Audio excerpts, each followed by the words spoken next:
Hello everyone, welcome to my YouTube channel Chandra Phulara. Friends, आज मैं आपके लिए लेके आई हूँ टैली में मैं आज आपको सेट ऑफ चार्ट बनाना सिखाऊंगी। तो मेरी इस वीडियो को आप लास्ट तक देखते रहिएगा। पसंद आने पर प्लीज़ इसे लाइक करें, शेयर करें, सब्सक्राइब करें और बेल आइकन जरूर दबाएं। तो सबसे पहले हम समझेंगे कि सेट ऑफ चार्ट होता क्या है। तो फ्रेंड्स, सेट ऑफ चार्ट का मतलब होता है कि जब हम पूरे मंथ में विद जीएसटी अगर कहीं पर हम जनरल एंट्रीज करते हैं, यानी कि एक लेसन, अगर आप एक स्टूडेंट हैं और एक लेसन की आपने जनरल एंट्रीज बनाई हैं, उसमें आपने जीएसटी, एसजीएसटी, सीजीएसटी और आईजीएसटी भी पेड कर रखी है, तो आपको अगर वहाँ पर ये निकालना है कि पूरे मंथ हमने टोटल कितनी जीएसटी दी है, यानी कि कितनी सीजीएसटी दी है, कितनी एसजीएसटी दी है और कितनी आईजीएसटी दी है, इसका अगर आपको निकालना है तो इसके लिए आपको पूरी जो जनरल एंट्री आपने की है उसका आपको सेट ऑफ चार्ट बनाना पड़ेगा। तो आप जैसे यहाँ पे देख रहे हैं कि कुछ जनरल एंट्रीज मैंने कर रखी है यहाँ पर, और इसमें मैंने डेट भी डाल रखी है, पर्टिकुलर लेजर फोलियो का कॉलम बना रखा है, डेबिट अमाउंट्स और क्रेडिट अमाउंट सारा हमने दे रखा है। तो अब हम इसका सेट ऑफ चार्ट बनाना शुरू करते हैं। तो ये सेट ऑफ चार्ट मैं एक्सेल में बनाऊंगी, और यहाँ पे देखिए मैंने एक्सेल खोल लिया है और मैंने एक परफॉर्मा भी तैयार करके रख रखा है, जहाँ पे मैंने ऊपर लिखा है input output GST set of chart. और एक हमारा जो कॉलम बनेगा इनपुट का बनेगा, एक आउटपुट का बनेगा। इसे आप ध्यान से देखिएगा, क्योंकि अगर आप एक स्टूडेंट हैं और टैली सीख रहे हैं तो आपके लिए बहुत ही इंपॉर्टेंट वीडियो है। तो इनपुट में भी हमारे 3 कॉलम बनेंगे, एक सीजीएसटी का बनेगा, एक एसजीएसटी का बनेगा, एक आईजीएसटी का बनेगा। और आउटपुट के साइड भी हमारा एक आईजीएसटी का बनेगा, एक सीजीएसटी का, एक एसजीएसटी का। अब फ्रेंड्स, हम ये क्यों बना रहे हैं, यहाँ पर टोटल हमने जो जनरल एंट्रीज की है पूरे महीने की, जितनी भी हमने सीजीएसटी इनपुट सीजीएसटी ली है वो इस कॉलम में आ जाएगी, और जितनी एसजीएसटी ली है वो इस कॉलम में आ जाएगी, और इनपुट आईजीएसटी जितनी ली है हम इस कॉलम में करेंगे, और आउटपुट में भी आईजीएसटी जितनी हमने ली है यहाँ ले लेंगे, और आउटपुट सीजीएसटी एसजीएसटी इन कॉलम में हम एक एक करके एंट्री करेंगे। और फिर हम देखेंगे कि टोटल हमें गवर्नमेंट को कितनी पे करनी है, या गवर्नमेंट के पास हमारी जीएसटी कितनी बची हुई है। चलिए पहला क्वेश्चन देख लेते हैं। तो पहले क्वेश्चन में थोड़ा सा मैं स्क्रीन को बड़ा कर लेती हूँ।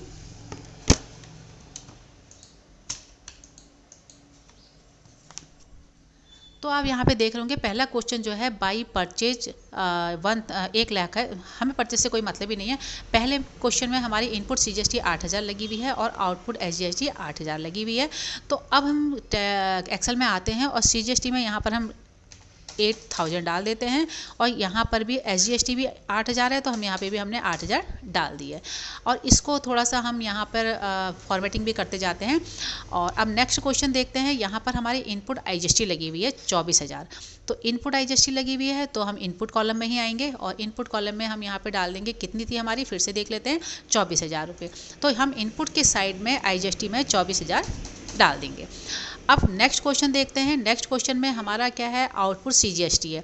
तो आउटपुट सीजीएसटी कितनी है हमारी, 12000 है आउटपुट सीजीएसटी। तो अब हम यहाँ पे एक्सेल में आते हैं और आउटपुट के साइड आते हैं, और यहाँ पर हम डाल देते हैं, इसका अमाउंट था 12000 रुपये, तो हम यहाँ पे 12000 सीजीएसटी में डाल देते हैं, क्योंकि हमारी आउटपुट है और एसजीएसटी भी उतनी ही होगी, ये भी हमने डाल दिया।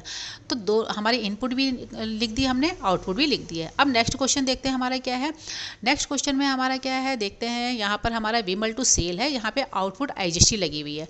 तो आउटपुट आईजीएसटी के साइड हमारी 16000 है, तो आउटपुट के साइड हम यहाँ पर 16000 डाल देंगे, या 16000 अमाउंट हमने डाल दिया, यानी कि ये हमारा आउटपुट आईजीएसटी था और ये हमारा इनपुट का साइड है, देख रहे होंगे आप। और अगर आपको थोड़ा सा कन्फ्यूजन हो रहा है तो मैं यहाँ पे हल्का सा यहाँ पे एक कोई लाइट कलर डाल देती हूँ, जिससे आपको समझ में आ जाएगा इजीली।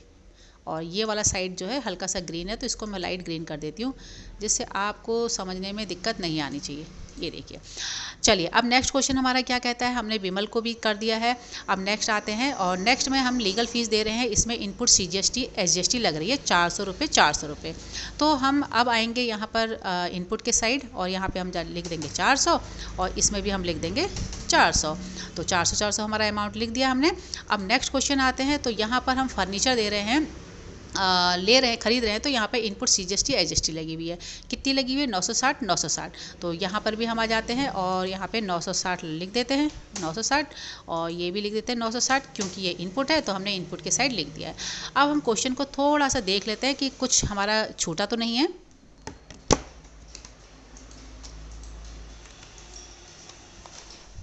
तो अब हम चेक कर लेते हैं। तो हमारा पहले सीजीएसटी 8000 है और एसजीएसटी 8000 है। यहाँ देखते हैं सीजीएसटी 8000 और ये SGST 8,000 के कॉलम में आ गई। और फिर है इनपुट IGST 24,000 है, तो हमने इनपुट के साइड में 24,000 लिख दिया है। और उसके बाद यहाँ पर सेल किया गया है आउटपुट CGST 12,000, SGST 12,000 है, तो आउटपुट के साइड हमने 12,000 लिखा है, 12,000 लिख दिया है।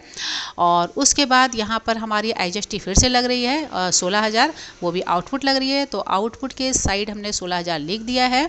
उसके बाद हमारा नेक्स्ट क्वेश्चन लीगल फीस का है, जो इनपुट के साइड है 400 इनपुट के साइड 400 हमने लिख दिया है। और फर्नीचर हमने खरीदा है, ये भी इनपुट में है 960 यहाँ पे हमने 960 लिख दिया है। तो ये जो है हमने सेटअप चार्ट तो अपना तैयार कर दिया है। अब हम यहाँ पर GST कैसे निकालेंगे, ये चीज़ अभी थोड़ा सा आपको समझना होगा। तो यहाँ पे थोड़ा सा हम कलर चेंज कर देते हैं। अब यहाँ पर एक्सेल में मैंने फ्रेंड्स इसलिए बनाया है ताकि यहाँ पर हमें टोटल करने में दिक्कत ना हो। तो यहाँ पर हम टोटल निकाल लेते हैं CGST का, और CGST का टोटल निकालने के लिए हमने यहाँ पे CGST का टोटल निकाला 9,360। तो SGST भी हमारी इतनी आनी चाहिए 9,360, और IGST भी हमारी 24,000 है, तो हम यहाँ पे 24,000 डाल देते हैं, क्योंकि यहाँ पे हमें कहीं पर टोटल कुछ करना नहीं है, IGST सिंगल है। और यहाँ पे भी IGST जो आउटपुट की है वो भी हमारी सिंगल है, तो उसको भी हम यहाँ नीचे लिख देते हैं। 1600 ही है, तो एक बार हम चेक कर लेते हैं।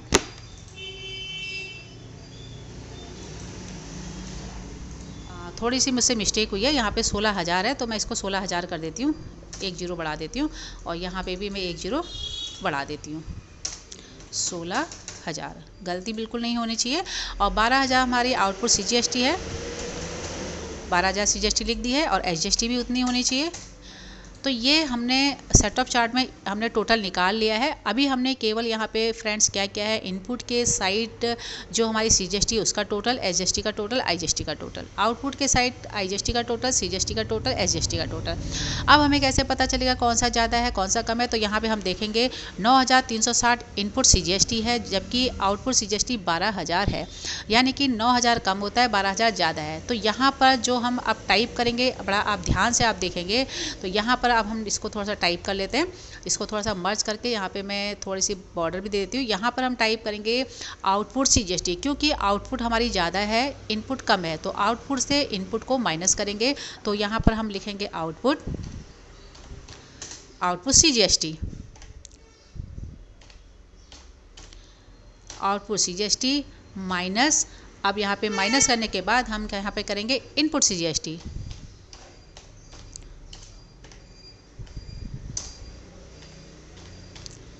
आउटपुट से इनपुट को हम माइनस करेंगे, यहाँ पे इक्वल टू लगा लेते हैं। अब यहाँ पर हमें यहाँ पे ये अमाउंट लिखना पड़ेगा। तो फ्रेंड्स पहले वाले सेल में अमाउंट लिखेंगे 12,000, और दूसरे वाले सेल में लिखेंगे 9,360। तो माइनस कर लेते हैं, यहाँ पे माइनस करने के बाद देखते हैं हमारा कितना अमाउंट आता है। तो ये हमारा आया 2,640 रुपये। अब हम आउटपुट SGST को इनपुट SGST से माइनस करेंगे, तो यहाँ पर हम इसको लिख लेते हैं। यहाँ पे मैं लिख लेती हूँ आउटपुट CGST, और यहाँ पे SGST आएगा, सॉरी डुप्लीकेट आ गया है, तो इसको SGST कर देते हैं, और कैप्स लॉक में है SGST कर देते हैं, और इसको भी हम यहाँ पे SGST कर देते हैं। ये हमने SGST कर दिया है। अब सेम अमाउंट आएगा, तो इसको हम कंट्रोल D करके लिख लेते हैं, कोई हमें ज़्यादा मेहनत करने की ज़रूरत नहीं है। तो अब यहाँ पे हमने दोनों GST निकाल तो ली है, लेकिन इनका टोटल देख लेते हैं कितना है। तो यहाँ पे टोटल निकालने के लिए भी हम फॉर्मूला यूज करते हैं, और सम करते हैं 5,280, यानी कि हमने सेल करके जो टोटल हमने GST लिए वो 5,280, यानी अपने कस्टमर से हमने 5,280 ली है। तो इसको हम बोलेंगे आउटपुट GST। तो यहाँ पे हम आउटपुट GST लिख देते हैं, आउटपुट GST। अब फ्रेंड्स अब हम निकालेंगे, हमने CGST को CGST से, SGST को SGST से माइनस करके अमाउंट तो निकाल लिया है। अब हमारी IGST बचती है।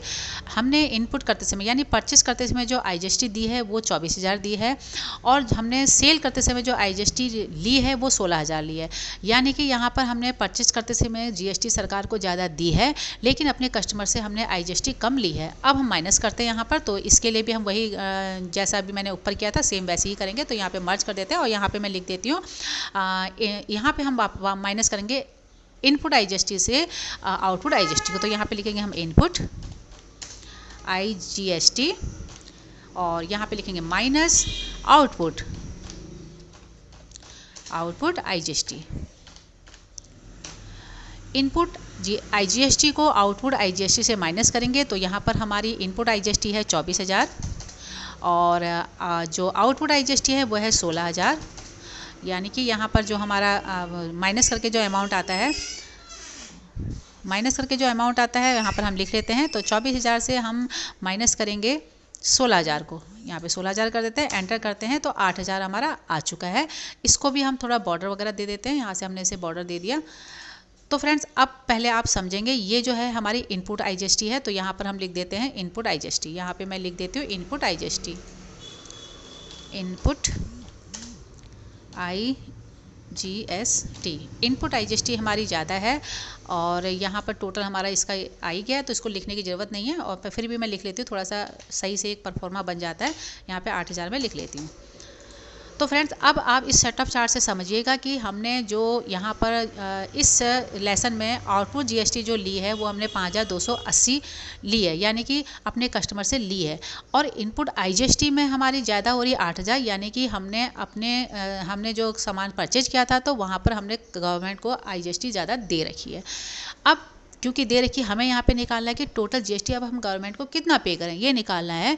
तो अब हम क्या करेंगे, जो हमारी आउटपुट GST है वो है कम और इनपुट IGST है ज़्यादा, तो हम इनपुट IGST से अपने आउटपुट GST को माइनस करेंगे। तो आउटपुट को हम माइनस कर लेते हैं इनपुट से, मतलब IGST से GST को माइनस कर लेते हैं। तो यहाँ पर फिर से हम यहाँ पर लिखेंगे, फिर से मैं इसे मर्ज करके बॉर्डर देती हूँ। अब यहाँ पर हम लिखेंगे input IGST minus output CGST। GST लिख देते हैं, CGST नहीं है ये, तो क्योंकि दोनों को हमने प्लस कर रखा था। आउटपुट GST, अब इनपुट IGST से आउटपुट GST को माइनस करेंगे। तो यहाँ पर हम जो सीधे पहले यहाँ पे इधर आ जाते हैं और यहाँ पर हमारा टोटल इनपुट IGST कितना है 8,000, तो यहाँ पे हम 8,000 लिख देते हैं। और यहाँ 8,000 हम यहाँ पे लिखेंगे और यहाँ पे हम लिखेंगे 5,280 और यहाँ पे हम इसका निकालते हैं माइनस करके। तो 8,000 में से हम माइनस करेंगे 5,280, एंटर करेंगे। तो फ्रेंड इस तरह से ये हमारा जो इनपुट IGST निकली है 2,720 और 2,720 क्योंकि ये इनपुट IGST है, हमने परचेज करते समय गवर्नमेंट को दे रखी है, ज़्यादा दे रखी है। तो ये जो है हमारी इस समय हमारी कोई भी लायबिलिटीज़ नहीं बनती, यानी कि हमारी GST कोई भी हम पे नहीं करेंगे। अगर यही हमारी आउटपुट IGST ज़्यादा होती तो हम गवर्नमेंट को पे करते, और जिसकी जनरल एंट्री जो हमारी 30 तारीख की बनती है electronic cash ledger to bank, लेकिन यहाँ पर अभी हमने नहीं दी है और गवर्नमेंट के पास हमारी बकाया 2,720 अभी बची हुई है, जो नेक्स्ट मंथ में एडजस्ट हो जाती है। तो फ्रेंड्स इस तरह से हम पूरे मंथ में जो बिजनेस करते हैं उसकी जनरल एंट्रीज बनाते हैं और उसके बाद जो सेटअप चार्ट बनाते हैं वो आज की वीडियो में हमने सीखा। अगर आपको मेरी ये वीडियो पसंद आई तो प्लीज़ इसे लाइक करें, शेयर करें, सब्सक्राइब करें और बेल आइकन जरूर दबाएं। मिलती हूँ आपसे एक नई वीडियो के साथ, एक नई जानकारी के साथ। तब तक के लिए thanks, bye bye, take care.